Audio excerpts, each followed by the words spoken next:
গত 2 বছর যাবৎ এদের ভিতরে একটা সম্পর্ক ছিল, সমকামী সম্পর্ক ছিল। এক পর্যায়ে জহুরুল মুন্সি যে আসামি, সে এই সম্পর্কটা আর কন্টিনিউ করতে চাচ্ছিল না। কিন্তু ঘটনার দিন 13 তারিখ যখন ভিকটিম তার বাসায় আসে, তখন সে কিছুতেই রাজি হচ্ছিল না।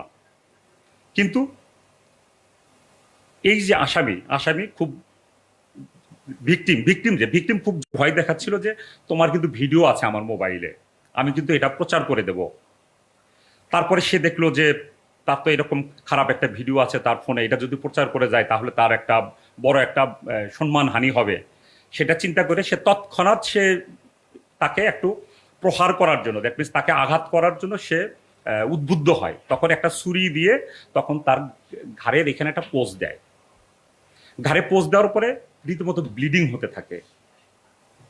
তারপর অল্প সময়ের মধ্যে, যেহেতু এটা একটা সেন্সিটিভ জায়গা, অল্প সময়ের মধ্যে তার ভাষ্য মতে যে অল্প প্রায় 5 থেকে 6 মিনিটের মধ্যে এত ব্লিডিং হয় যে সে নিস্তেজ হয়ে যায়। তারপরে সে নিস্তেজ দেহটি টেনে হিসড়ে তার বাড়ির পাশে যেই ডোবা ছিল সেই ডোবার মধ্যে ফেলে দেয়। সে মোটামুটি নিশ্চিত ছিল যে পানিতে ফেলে দিয়েছে, লাশ নিখোঁজ হয়ে যাবে, এটার আর কোনো ট্রেস থাকবে না, এটাই তার মাথার চিন্তা ছিল। কিন্তু 2 দিন পরে লাশটা ভেসে ওঠে, কিছুটা দুর্গন্ধও ছড়ায়।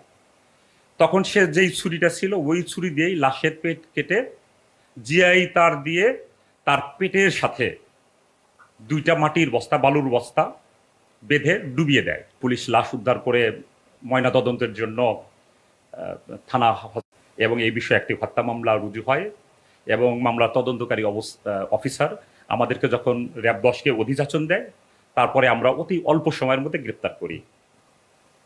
অর্থাৎ এই যে 2টা চাঞ্চল্যকর ঘটনা, আপনার রাকিবুল সর্দার হত্যা সৎ বাবা কর্তৃক, আর রিদওয়ান হত্যা, এই 2টা চাঞ্চল্যকর মামলার যেই প্রধান আসামিদ্বয়কে র্যাপিড অ্যাকশন ব্যাটালিয়ন অতি অল্প সময়ের মধ্যে গ্রেপ্তার করতে সক্ষম হয়েছে। এবং আপনারা দোয়া করবেন এরকম অভিযান যাতে আমরা নিয়মিত করতে পারি এবং জনগণের আমাদের প্রতি যেই আস্থা আছে সেই আস্থা যাতে আমরা রাখতে পারি এবং আমাদের কার্যক্রম যেন নিকট ভবিষ্যতে আরও অনেক বেগবান হয় এবং মানুষের আস্থা অর্জন করতে, পরিপূর্ণ আস্থা অর্জন করতে যাতে আমরা সক্ষম হই। রাকিবুল সর্দারকে আসামিকে জিজ্ঞাসাবাদে যেটা জানা গিয়েছে যে রাকিবুল সর্দারকে আসামি আজহারুল তার বাসায় নিয়ে গিয়েছে মূলত, মানে তার ভাষ্য মতে যে মূলত তার মাকে বুঝানোর জন্য, যাতে তার মা আবার তাকে বিয়ে করে বা ছেড়ে না যায়। কিন্তু সে যেহেতু রাজি হয়নি, আরও উল্টো তাকে বকাঝকা করেছে, সেজন্য ক্ষিপ্ত হয়ে তাকে মারধর করেছে এবং গলায় আঘাত করেছে। এবং এই গলায় আঘাতের ফলেই মনে করা হচ্ছে যে হয়তোবা তার মৃত্যু হয়েছে।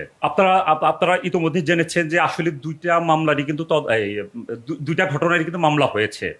মামলা হওয়ার পরে কিন্তু একটা তদন্ত হয়, একটা মোটামুটি একটা দীর্ঘ সময় ব্যাপী তদন্ত হয়। আমরা আজকে যেটা পেয়েছি সেই জিনিসটাই আপনাদের সামনে উপস্থাপন করলাম। মামলার তদন্তে যদি আরও কেউ যদি জড়িত থাকে তাহলে সেটা তদন্তে বেরিয়ে আসবে, সেটা এই মুহূর্তে আসলে বলা যাচ্ছে না। বাট ঘটনা দুষ্টে যেটা প্রতীয়মান হচ্ছে যে হয়তোবা সে একাই ছিল, মানে এটা প্রতীয়মান হচ্ছে আমাদের কাছে। সে তার ব্যক্তিগত একটা সাইকেল ছিল, সেটা হলো সুজুকি ব্র্যান্ডের, আইফোন ইউজ করতো। সে তার ফোন, তার মোটর সাইকেল নিয়ে বাসা থেকে বের হয়ে যায় বিকাল 3টায়। তারপর থেকে আর তার খোঁজ খবর আসলে পাওয়া যায় নাই। তার মা রাবেয়া বেগম অনেক খোঁজাখুঁজি করে, বিভিন্ন জায়গায় ফোন করে, বিভিন্ন জায়গায় যায়, না পেয়ে একটা জিডি করে, সাধারণ ডায়েরি করে সদরপুর থানায়। এই জিডি করার পরে বিভিন্ন জায়গায় পোস্টারিং হয়, ফেসবুকে বিভিন্ন জায়গায় মিডিয়া করে তার ছেলের সন্ধানের জন্য। এরপরে তার বন্ধুদের মাধ্যমে একটা খবর পায় যে তার ছেলে বিকেল 4 ঘটিকার দিকে ফুকুরহাটি থেকে ভাঙ্গার দিকে যাচ্ছিল, এটা একটা ক্লু পায় যে ভাঙ্গার দিকে যাচ্ছিল। যাই হোক, বিভিন্ন খোঁজাখুঁজির পরে গতকাল দুপুরে স্থানীয়দের মাধ্যমে একটা খবর পায় যে ভাঙ্গা থানাধীন তুজারপুর ইউনিয়নের চারালদিয়া গ্রামের একটি বিল থেকে একটি মৃতদেহ পুলিশ উদ্ধার করেছে। তারপরে তৎক্ষণাৎ ভিকটিমের মা ঘটনাস্থলে ছুটে যান, ছুটে গিয়ে ভিকটিমের চেহারা দেখে তার ছেলেকে শনাক্ত করে। এ সংক্রান্তে তার ভিকটিমের মা বাদী হয়ে একটি হত্যা মামলা রুজু করে। এই ঘটনার পর থেকে র্যাপিড অ্যাকশন ব্যাটালিয়ন 10 কাজ শুরু করে। তথ্য প্রযুক্তি এবং বিভিন্ন তথ্যের সহায়তায় ভিকটিমকে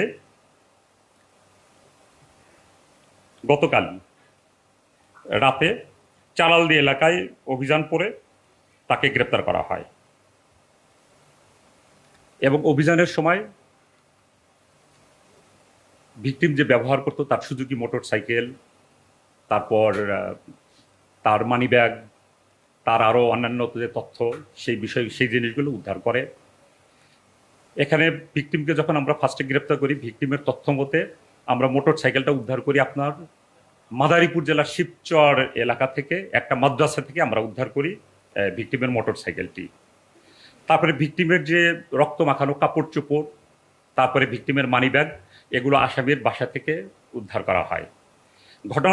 ঘটনায় যেই চাকুটি ব্যবহার করা হয়েছিল সেই চাকুটিও আমরা আসামির বাড়ি থেকে আমরা উদ্ধার করি। ভিকটিমকে গ্রেপ্তারের পরে জিজ্ঞাসাবাদে যেটা জানা যায়, সেই কিভাবে সে খুনটা করেছে সেটার লোমহর্ষক ঘটনা আমাদের কাছে বর্ণনা করে।